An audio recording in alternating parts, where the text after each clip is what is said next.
Sometimes the biggest business ideas don't actually start with an idea. They happen in a long line, they happen at a football game, and with the realization that what you do actually matters more than you think. Today we're sitting down with Courey and Andy Leer of Main Street Treasures right here in Plain City, and we're excited to bring you in. If you're a fan of not having rain in your house, call today's episode sponsor, Zach McCrae at Near Me Roofing. If you are a fan of having rain in your house, you could probably end up looking like Yoshi and being a pioneer. You'll find Zach's information listed down below.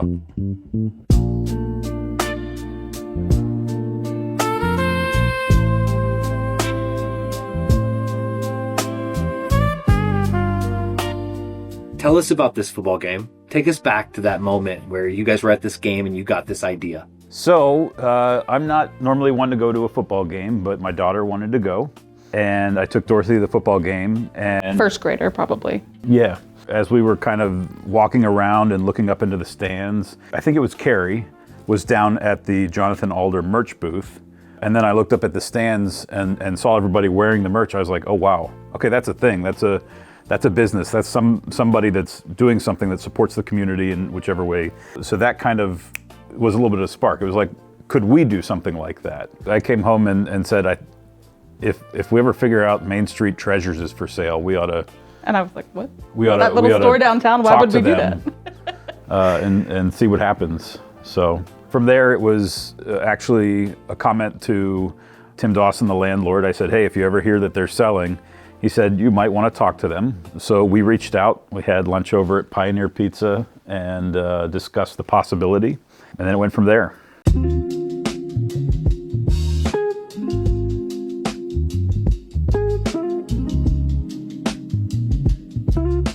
So interesting you say that. I'm curious, Courey, what did life look like for y'all before Main Street Treasures? Oh, well, I was a stay-at-home mom for probably about 8 years. I just had a new baby. So I was spending that time being a stay-at-home mom, which anyone that knows one or is one knows that it's not really about just being at home. I was pretty busy, especially even when COVID hit. I'm the mom that organizes play dates and we have block parties and I know all my neighbors. And that was a deliberate choice to really just dive in and know everyone. And I think that's just kind of naturally who I am. And Andy kind of had to encourage me to be like, you know what, you do have skills just because you were at home, doing this. You were spending that time really building up a skill set, which might not be professional skills, but they've certainly come in handy, just connecting with families, communities, neighbors. Now we really get to see that grow here, and I get to utilize that in a kind of maximized way, which is fun. Was that scary for you? Yeah. Oh, it still is. I still feel totally unqualified to be in this role, but it's a good fit.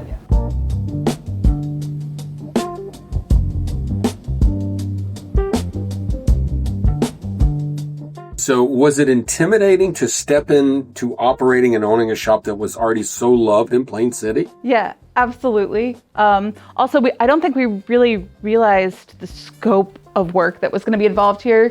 We drove by, we saw a quiet little retail shop that sold spirit wear. And when we jumped in, we realized it's really not just an Alder wear shop. There's so many businesses, Plain City businesses, organizations, fire departments, police departments that come in and out of the doors and all of their uniforms. And it's really nonstop. We could talk about different organizations such as PCABA. Mm-hmm. Like how many teams alone do you think you do uniforms just from PCABA? Oh, I don't know. Most of them. Well, yeah, we do most of the rec league uniforms here, which is fun. And that's right when we opened the business and it was Little League time. It was a month later and we had just hundreds and hundreds of uniforms to make. That was our learning curve right there. And I don't know how many teams, but every single one of those uniforms gets a name on the back, an individual number, every kid's last name. So, and it's fun because you recognize the names. So yeah, that was a huge undertaking and a good way to learn. And the staff here has been great because they've done this for years. Carrie and Linda, they kind of stayed on for a while to make sure that we knew what we were doing, even though we still don't quite know. We're still learning.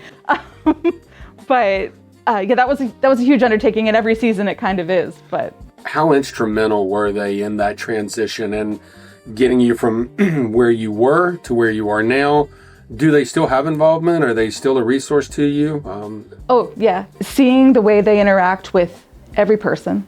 They know every person that walks in the door. They know every client and their wife and what business their wife owns and who's the chief. At first we wanted to meet at the Red Hen to talk with them, and they're like, oh no, we can't go there. There'll be too many people.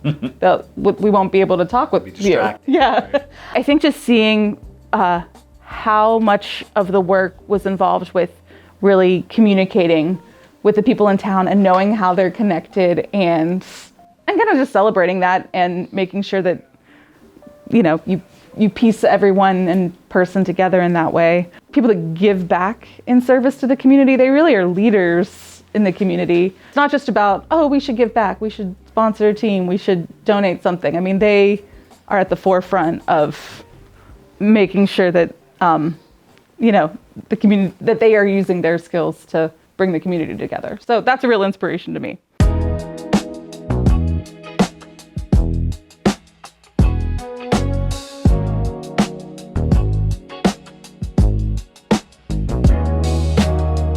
You guys told us a story this morning about when you came to Plain City and you were in Pittsburgh and then you came to Plain City. Can you tell us a little bit about that? Like what was it about Plain City when you got here that was like, yeah, this is where we want to go. This is where we want to be. Well, I moved out here for a job, and as part of that, we needed to find a place to live. And Courey and I talking, it was about finding a place that was a good community, walkable, had resources, library, pool, all that. And then, we looked in Columbus. We thought, hey, A city. That sounds like a city, right? I think we were talking with the loan officer at PNC, and they said, hey, you need to go check out Plain City, go to Der Dutchman for lunch. And as we drove in... Well, first we were like, no, we don't want to live in the country. You are misunderstanding this completely. We want to live in a city. We want a community. We want a neighborhood. We want, connection. Driving in on 161, as we come up and you start to see like the water tower in the distance, and then you come in Clock Tower. Just the whole thing's very bucolic, right? It's very like a throwback in time, so to speak. And now... And I saw kids riding around on their bikes like unsupervised. That to me was like golden. I was like, oh, I want that. I want that for my kids, I mean, it feels like a fantasy. I think like people imagine that's what a small town should look like. For us, it's become a reality. And there's an opportunity for here for us to really actualize that. And I think with this shop, we're able to have more of a platform to be able to do that too.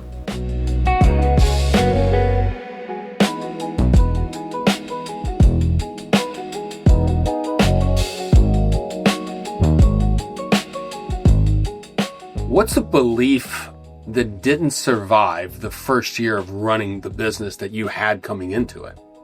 Maybe one of the beliefs was we could immediately turn this into like the candy store and Charlie and the Chocolate Factory. And, we've got to serve who we're serving. And we got to keep it realistic for now. We'll build it up. And as time goes on, we'll have more time for those kind of slightly more whimsical things. But yeah, it's a bummer. We're visionaries. We're idea people. And it's not a bummer. It's just a learning curve. We're like, but we've got to learn this business. We've got to learn this industry. And I thought, coming in, I'm just like, oh, I'm full of energy.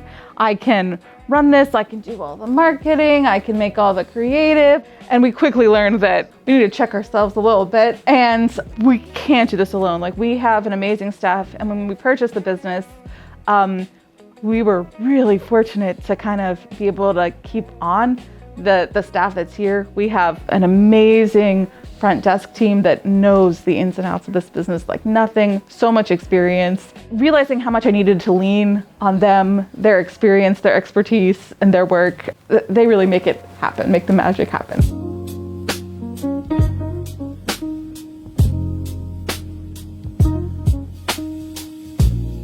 What makes Plain City different?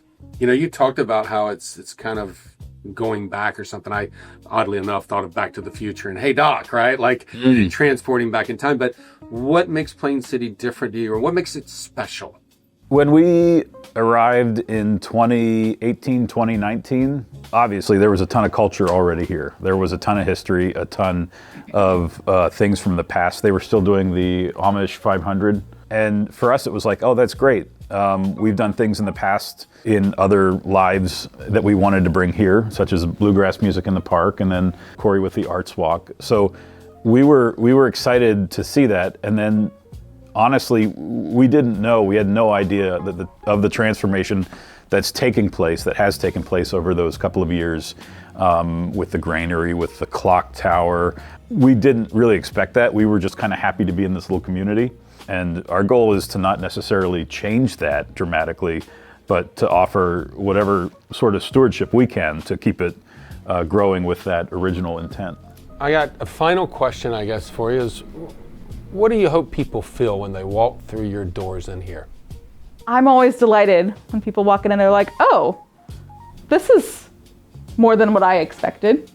Whether that's because we have kids out here playing with Lincoln logs on the rug, whether it's because we have a story time going on, whether it's because they realize, oh, you do firefighter uniforms too? Oh, you have live music happening right now? Whenever people realize that we're more than a t-shirt shop and that we can be more than a t-shirt shop, that always gets me really excited. For me, it's you walk in and you just kind of see things that make you feel at home. We've embraced more over the past couple of years Plain City attire. Mm-hmm. So we're trying to create things that people can feel comfortable in and wear around town. So for me, when you come in and you see that, we also try to play like older music from time to time and just kind of create like a throwback atmosphere. I think as we continue to grow here in Plain City, there will be more character that we'll bring out over those years.